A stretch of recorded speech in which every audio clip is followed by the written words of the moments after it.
eleição para a presidência do Senado começa na eleição do senador, quando você vai às urnas votar.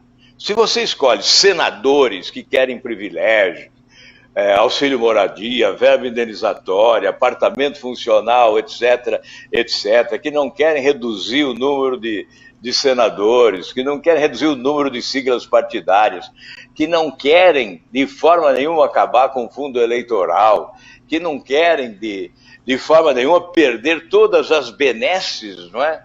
Se você elege senadores com esse perfil, evidentemente, nós que temos um outro perfil, que temos uma outra pauta, que defendemos outra agenda, queremos fim do foro privilegiado, queremos prisão em segunda instância, defendemos a Operação Lava Jato, é claro que nós não temos chance de ganhar a presidência do Senado. Impeachments, né? CPIs, exatamente. Não temos chance, Cajuru, infelizmente.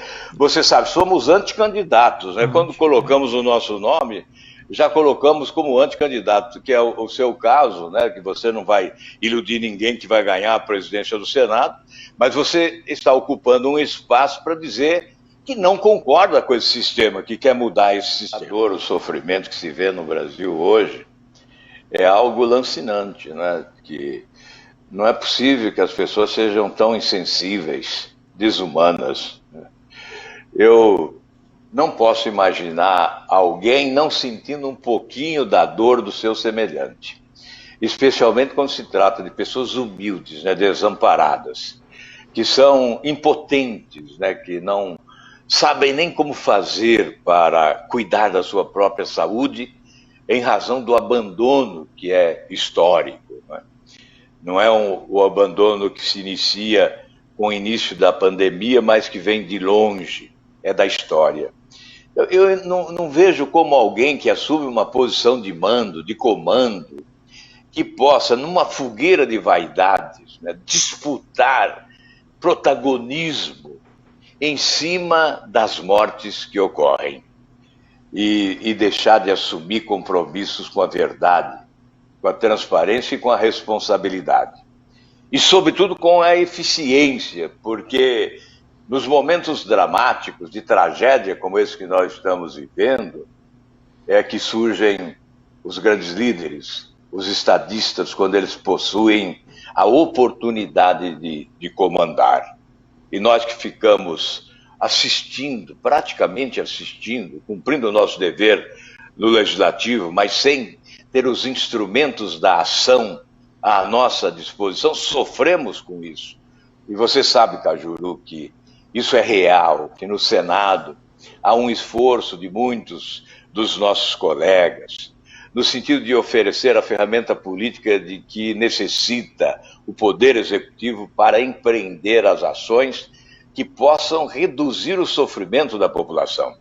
Veja, quantas mortes já se foram, quantas vidas perdidas, quantas mais perderemos e não temos a vacina, porque o que estamos assistindo é um espetáculo, 6 milhões de doses não são suficientes, daqui a pouco isso se esvai, não temos mais, não há um contrato sério celebrado, não há uma garantia de que as vacinas chegarão. Isso tudo nos assusta, Cajuru, porque a pandemia cresce, ela não arrefece. Ainda ontem recebo notícia, no interior do Paraná, cidade de Umuarama, hospitais lotados, 130% de ocupação nos hospitais públicos, não há espaço para mais ninguém. E a vacina não chega. E nós perdemos a oportunidade de adquirir todas as vacinas possíveis, de celebrar contratos com todas as vacinas possíveis, seja da China, seja dos Estados Unidos, seja do Reino Unido, não importa, da Rússia. O Brasil deveria ter buscado. Pecar por omissão nesta hora é um pecado muito grave. É melhor pecar pelo excesso do que pecar por omissão.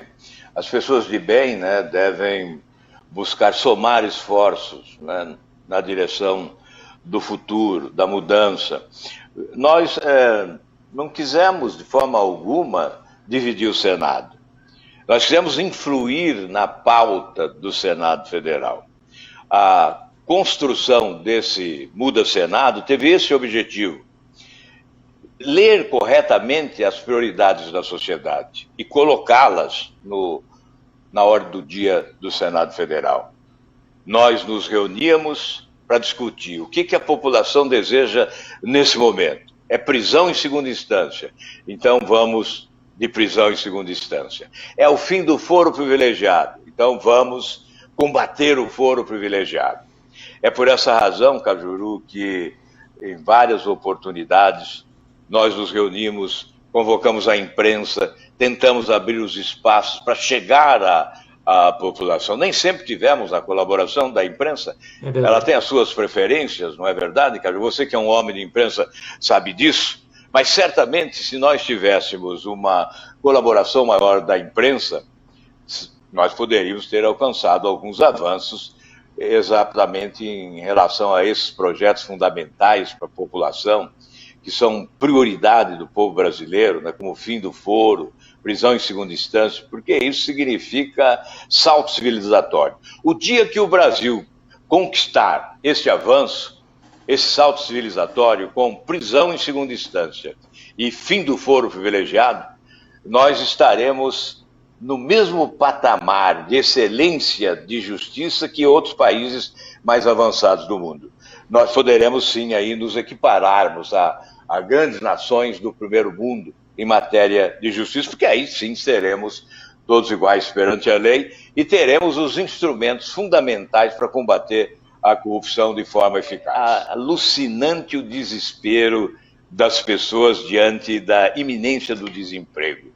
Olha, eu nunca vi tanta gente pedindo emprego como atualmente. O desespero bateu porque acabou o auxílio emergencial.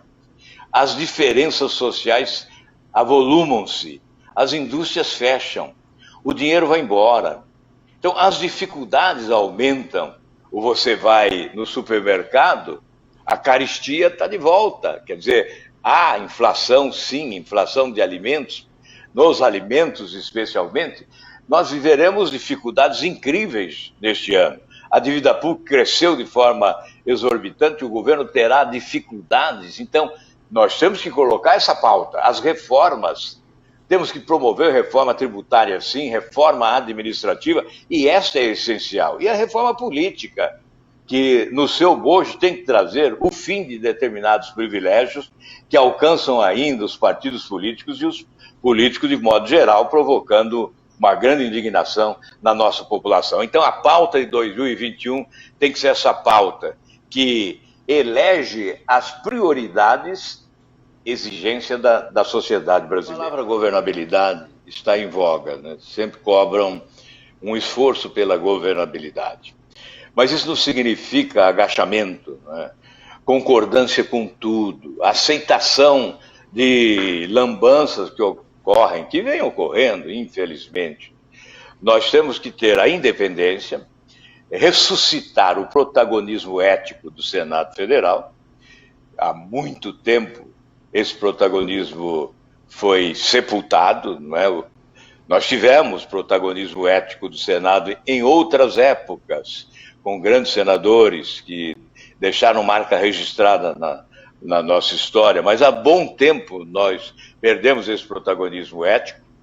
Nós nos submetemos, inclusive, pela leniência do comando do Senado Federal, às imposições do presidente da Câmara, que engavetou projetos essenciais, não só no que diz respeito à legislação criminal, fim do foro privilegiado, prisão em segunda instância, mas também em relação à economia. Cajuru, você é autor, em parceria comigo, de um projeto que limita as taxas de juros dos cartões de crédito e do cheque especial.